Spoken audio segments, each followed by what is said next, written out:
জয় শ্রীকৃষ্ণ, রাধে রাধে। আমি অনুরাধা শাস্ত্রী। আপনাদের সকলকে আমার এই চ্যানেলে স্বাগত। আমি এই চ্যানেলে রাশিফল, জ্যোতিষশাস্ত্রের সম্বন্ধিত ভিডিও আপলোড করে থাকি এবং আপনি লাইক, শেয়ার ও সাবস্ক্রাইব করবেন যাতে পরবর্তী ভিডিওসগুলো আপনাদের কাছে পৌঁছে যায়। আজকে আলোচ্য বিষয় মকর রাশির মে মাসের 2025 কেমন যেতে চলেছে এবং কি কি বিষয়ে সাবধানতা বজায় রাখতে হবে এই মাসে।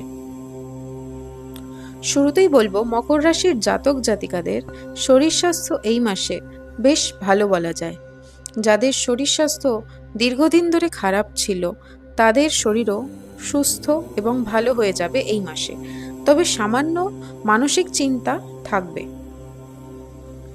মকর রাশির জাতক জাতিকাদের কর্মজীবনের দিকে বলা যায় মোটামুটি ভালো যাবে কর্মক্ষেত্রে, কিন্তু কিছুটা অবনতি থাকতে পারে।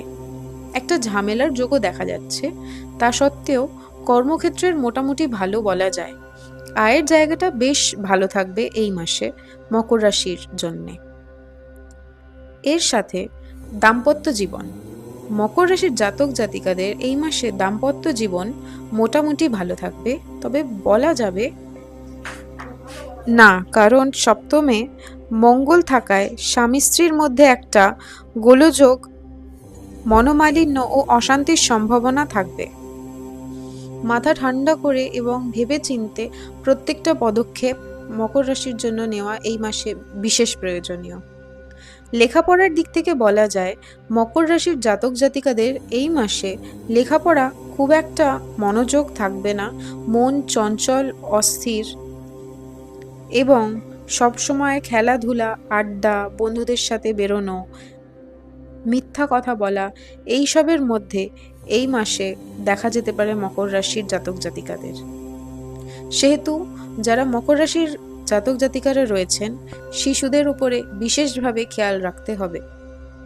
যেসব মকর রাশির জাতক জাতিকারা প্রেম এবং প্রণয়ের সম্পর্কে জড়িয়ে আছেন, তাদের সম্পর্কে বাধাবিঘ্ন, মনোকষ্ট থাকবে। ছাড়াছাড়িও হয়ে যাওয়ার সম্ভাবনা বেশ প্রবল রয়েছে এই মাসে।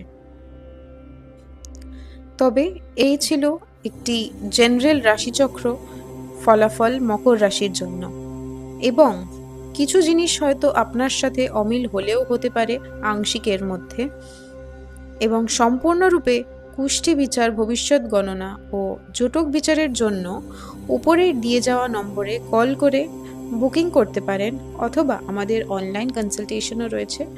আপনি উপরের দিয়ে যাওয়া নাম্বারেই যোগাযোগ করতে পারেন। আশা করি আপনারা সবাই ভালো থাকবেন। জয় শ্রীকৃষ্ণ, রাধে রাধে।